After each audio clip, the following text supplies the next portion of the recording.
and welcome to Beyond the Chairs. My name is Erica Chancellor, your host, and today we have Myesha in the house. Hello. Welcome, Myesha. Thank you for having me. So you want to introduce yourself? You can give them your name. And My name is Myesha Billiard, and I'm a licensed cosmetologist. woo woo, licensed cosmetologist, yes, y'all. She went and did what she had to do to make it happen. Yes, most definitely. I put myself through 2 years. 2 years? 2 years, yeah. Because it was like part-time, so we had to take extra classes to get up those hours. Yeah, definitely. It's like when you go part-time, it's going to take longer. It takes way longer. Yeah. I remember I did mine in 9 months.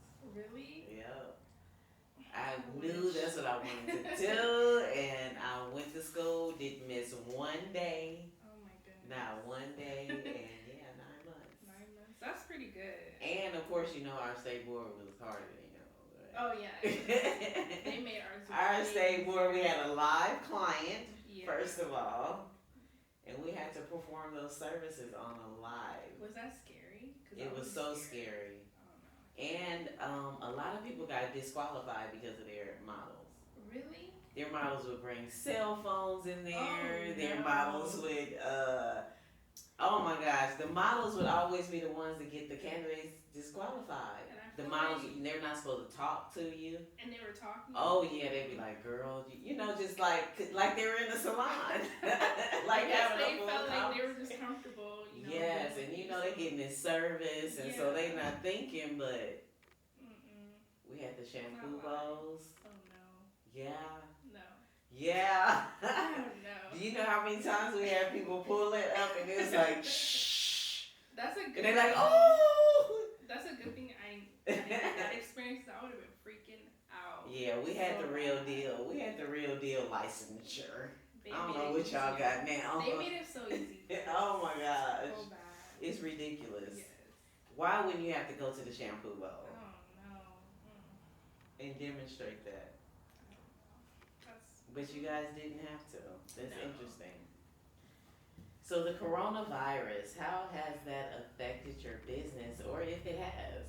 It affected it a lot because it's just hard to try to figure out where to transition with it being there. A lot of people are just trying to figure out their next move or what they should be doing or how they should just start like a different type of business. So I think this corona really just took it to the next level for us, especially in the beauty industry, because we are our own boss, or we work with a business or a company, so it just made it harder. And I think financially it made it really hard.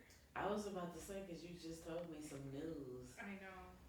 And it's like, okay, so we're still at 25%. Yeah. Gavin still has us at 25%. Everybody think that we are open. Oh, y'all open? Yeah, we open. No, we're not truly 100% all the way open. Okay, so what does that mean? That means that each salon, let's say for instance, if you have a salon, right, and you have 50, if you have 50 employees, basically. Yeah, 50 employees. How are you supposed to work that out? You're going to have to now reduce those people. And reduce how many clients come in. Reduce how many clients come in. Yeah, so your money, you're not going to be making that much. You're not going to be making as much money. And then what about your workers? And then rent, if you rent out a space, location, products, everything starts to suffer. Right. It's really, really suffering right now. It's terrible. It's scary too, because you would think for us, they feel like we're not really that essential because we are, our own boss and we do our own things. But I'm like, we are essential because if you think about it, a lot of the customers are coming to us to get service. I mean, they go to other people for different things, for their car, for the doctors and things like that. But I mean, they're investing their money. These are personal services. Yeah, that they invest their money into every 2 to 3 weeks. So it's like, it sucks that they can't get that same type of services through this whole pandemic. And the thing that, we have this word professionalism out there. Yeah. And some people, they don't know how to do their own hair. No, or they don't know how to cut their own hair. But or anything. you're gonna still be judged on that when you come to work.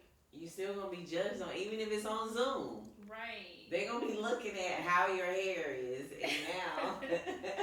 And they're gonna be like, "You did that yourself?" Exactly. Like, I had no choice. Yeah, because my hairstylists aren't essential. Yeah. They aren't essential. No. Yeah. So. Personal grooming has always been essential. Yeah. I don't know why they don't take us seriously. I feel like because we've been in this industry for so long, if you look back in the 80s and 90s and 70s, like. And I think people look at it as being just a cosmetic thing, and it's more than that. It's way more than that. But your self-esteem, all of that is attached to the way that you look. Yeah, and then on top of that, like the people that you're going to get these services, like you can talk to them, you can like confide in them certain issues or problems you're going through. You can just kind of like relate to them, and I mean, it's just a different type of environment than just anything else. And I feel like they don't take us as seriously, and that's just not good. But we're building our value, right? Yes. We're building our value. We're building our value with Beyond the Chairs. Right. We're building our value with with getting the information out and letting people know how we feel. You know what I'm saying? And I think that's the most important thing. Right. It's just like, okay, letting our voice be heard now. And I think we deserve that. Because everybody, I mean, we had, as long as we was behind the chair, we got value. Yeah. But what about when we get from beyond the chair? Mm-hmm. Where is our value now? You're talking about we're unessential. That's the crazy thing about it. It's like we don't. Gavin, he's still getting his hair cut. Come on now. How you gonna say that's not essential? And I know your woman ain't walking around with no doggone gray hair. No, because we don't like gray hair. She's getting it colored. Yeah. And you're not doing it, Gavin. Even though you said she cut your hair, you're not doing it. Yeah, she's getting something done. Definitely. So, when did you figure out that you wanted to do hair, or what kind of inspired you to want to do hair? I think I've always been fascinated with hair. I've been getting my hair done since I was a little girl. My mom used to make sure that I got my hair done when I was younger. Oh wow. Every other month, she would make sure I get my hair done. I got my hair braided. However it was, like she made sure that my hair was always done. I think after like high school, I think I started taking more interest in hair because I was like wanting to grow it out. I wanted to try all the natural styles. I started watching YouTube and learning about naturalists and being able to like work with your texture, things like that. So I think right after high school, I was like, that was my vision. But I didn't really think more into it. So I was like, I just know I like it. Like, I didn't think like, oh, I can be that or have a passion for it until like I went to school and I was like, oh, I could do this. I can do that. I can see myself doing this. Yeah, and I didn't realize how creative I was. And like I think a lot, like when it comes to my visions and things like that. So I'm very passionate about something. I'm more creative with it, and I just want to like attack it right then and there. So, yes. I think that self-reflective attitude, those are the people that can get a little bit further because you tend to analyze stuff a little bit more, probably more than it should be analyzed, but like how could I do it better, or how could I, you know what I'm saying? And that's definitely me. I'm a perfectionist, and when I see something, I'm like, I want to learn how to do that, and I want to get better at it. And even if it takes me like 50 million tries, and I'm nervous about it, or I'm like angry about it, I'm just like, I have to figure it out, and I'm just gonna do it. And if it comes out a certain way, then I know next time to do it differently. Right.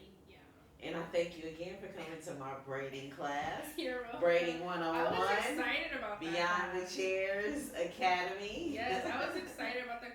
When I saw it, I was like, oh my God, I'm definitely about to sign up and I'm about to take it. And I was like telling my sister, like, should I take it? She's like, no, take it. I'm like, okay, I'm going to take it. And yes, thank you for coming. So you learned a lot? I learned a lot. Being that I'm left-handed, oh my God, I was just like, oh God, how am I going to braid?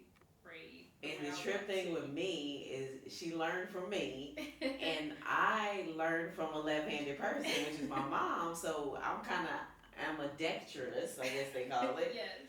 And so I was able to teach her Right. the lefty way. Yes, because I was definitely like, this is just, I need it to come out a certain way. And I'm like, this braiding, oh my God. I was so excited to take the class. I was like, if I could take it again, I would over and over again. Because it was so exciting to learn something different. And then to be able to just experience that, I was like, I'm thankful for that I got the chance to take it. And I thank you for being my teacher. Oh, yes. You're welcome. You're welcome. You're welcome. And you'll probably learn a lot more from me because I told you I'm about to pull you in to beyond the chairs with me and get some stuff going.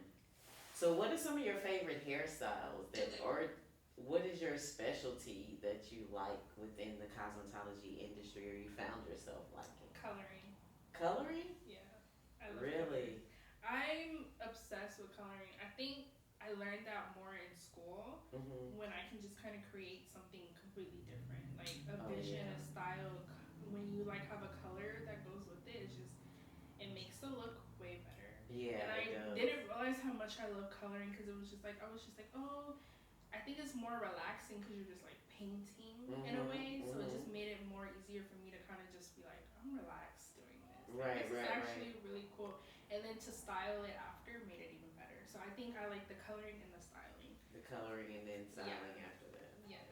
That's pretty cool. You said you like nails as well? Or? Yes, I love nails. I think because that's the same thing. You're painting, you're designing, you're being creative. More creative with color and stuff like that. You're more flowing with it. Like, you don't have to think too much about it as well. You just kind of like design and go. I mean, if it's something super difficult or intense, then yeah, I mean, it's going to take you a lot longer to do it. But I mean, you're able to create it as you go. So, right. Yeah. What about the stiletto nails? Do you do those? I do. I don't wear them, but I do do them if they want that done. I don't know. They're really pointy though. They are. I'd be scared. Like, are you gonna stab somebody with that or something? Because I don't know. Those things are scary. They're really long, and I'm just like, I don't know. But if you want that, then I'll do it. Right. I don't have a problem with that. It's just if you can handle it, you good. Exactly. So what school did you attend? I went to LA Trade Tech in downtown LA. Okay. Yeah. I found out about that school from my sister's hairstylist because I was asking around about different schools because I mean I live in Pasadena, but there was a school there I could have went, but I think I wanted a different experience in terms of where I wanted to go with school, so she like recommended that school. Okay. Do you remember who your teacher was? Oh my gosh. I had my senior teacher was Miss Chin. She's like, yeah, she was cool. And then my coloring teacher was Miss Shack, and she was really nice. Super chill. I learned a lot. That's where you fell in love with color? Yeah. In her class, because I was like, oh my God, I'm about to be finished with school, but I'm like, dang, I'm about to learn coloring right now. So right. Yeah. Gave you that extra push that you need, huh? Yes, and then I took other classes too, and they focus on coloring and extensions and braiding and like all that stuff. So after going to school and understanding what it's all about and knowing what you have to go through, even as a part-time student, what type of advice would you give a student that is thinking about getting into this business? The advice that I would give them is to just keep pushing yourself to finish. I know it takes a lot because going to cosmetology school, you have to think about the products you have to buy for all your classes. Each teacher wants something different. You have to think about all the hours that you're putting in. You have to think about just the fact that you have to study a lot because you take quizzes, you take tests, you take everything every single day. It's not just something that you're just taking one day and then you keep pushing. It's something that you have to just, push yourself to tell yourself that that's something you want to do. If it's something you're passionate about and you know that's something that you're looking forward to every single day, then I think you should just go for it. But just be open-minded to the idea that it is going to be harder. Like throughout the semester. It's going to get harder and harder. From being a freshman to being a senior, it's going to get harder. Yeah. But you learn so much from it, and you learn so much from the teacher, and you just learn so much from the experience. You get clients that are coming in knowing that you're in school, so they understand that your hairstyle might not come out cute, coloring, all that stuff. But they trust you to still do it. Yeah. And it's fun when you're actually finished too. It's like when you feel like you're done, you're just like Very rewarding. When you get very. those 1,600 You're just hours like and I'm that completion excited. paper. Yes, and take your state board. Woo! You're just like okay, I got this. It was worth it all, right? Yes. It was worth it all.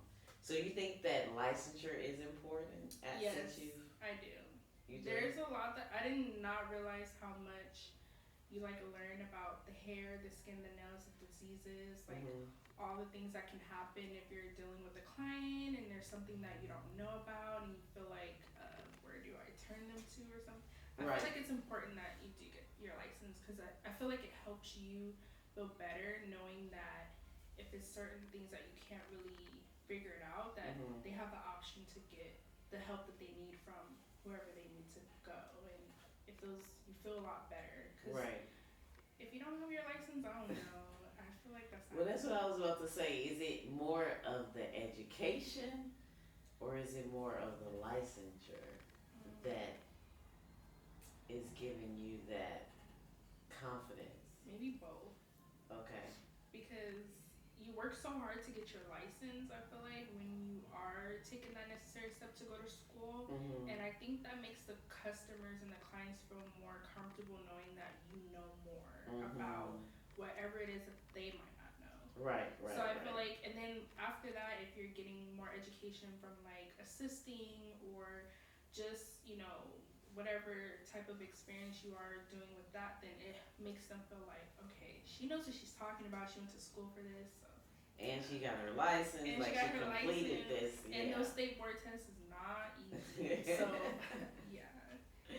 So what are your future goals? Oh my god. My goal is, I've always thought about this because my experience in cosmetology, I didn't get the mentorship that I thought I wanted. Mhm. So my plan in the future, hopefully, is to have like a mentorship program for students that are entering into the like beauty schools and to help them Sounds good. basically throughout their whole school year and even after. And I want to kind of talk more with like salons and stuff about more about education because I know they do offer it, but they don't really take so much of the initiative to keep it going, I Right, guess. So I right, kind of right, want to right. push that for certain salons, like in the industry, to kind of like make education a little bit more there. Because Yes, yes. I learned a little bit in school, but I think you learn so much when you get out of school. I think you learn 10 times A more lot more. than in school. So if I can have a mentorship program, that's what I would do. And just mentor them from the start to the finish and even afterwards. And help even them, after if they call and say, yeah, Myesha, I need some advice. help them get a job and everything. I just want to make sure that they get the right steps because I didn't get that. So Right, I right, definitely right. want it to be different from my experience. And that's what I noticed with going beyond the chair. That's how it happens. It's like you're in that area and you see a need. Yes. And so you're like, okay, you know what? I think I'm going to bring this to life, or Right. because I know that as a hairstylist, this is what I needed, and it Yeah. wasn't there. Yeah. Even in life, you're like, I was a kid. Think of what you needed as a kid, A and you lot. try to be that to that person. Right. You know what I'm saying? Yeah. Same So thing with. that's my goal. I'm hoping. That's a good goal. Yeah, get there. That's a good goal. And I thought about that too, like when I was getting out of school, I was like, oh my god, like I want to help people because I can just see how hard it was for me in school to get through those 2 years. I'm like, I definitely want to help people. I know, he's like, you start looking up in the air like, once you got the license, I'm just talking about once you got the license. Yeah, you you're like, start looking up in the air like, oh my gosh, how did I accomplish this? Because this was a big hurdle. It was definitely trying to study and focus. I was like, how did I even? Okay, I'm used to this. Thank you. I passed. So I definitely want to help students and definitely people, if I can, go to high schools and talk to students who want to get into it. Be like, I can mentor you and help you and show you like differently from what I got. Yeah. So it can be easier for, not make it so easier for them, but just so like they know they have the support. Right. Because I definitely did not have the support, and I think that's what made me push myself even more. Was because I was like, I don't have it, so I gotta push it. And there's nobody there. Yeah. Who am I supposed to ask? And I think nobody don't understand what it's like to go to cosmetology school and put 1,600 hours or any hours into I whatever you're know, doing. it's like that experience has never, or that story They has don't think never about been it. told. No. Like that whole 1600, like you guys put this. I mean, it's just like a 4-year degree. Basically, yeah. People that tell you about their experience of having a 4-year degree. Yeah. I mean, that's the same thing as 1,600 hours, basically, because you're going there every single day, clocking in and out every day. So. yes, yes. Well, thank you, Myesha. Thank you. Before we leave, you want to give your social Oh. media information, how they can contact you if they want to get services. So my Instagram is mysbeauty.studio. So it's MYSbeauty.studio. And you can follow me on my Instagram. And yeah. Alrighty. Well, thank you very much for coming. Thank you. And I appreciate your time. Thank you. Thank you.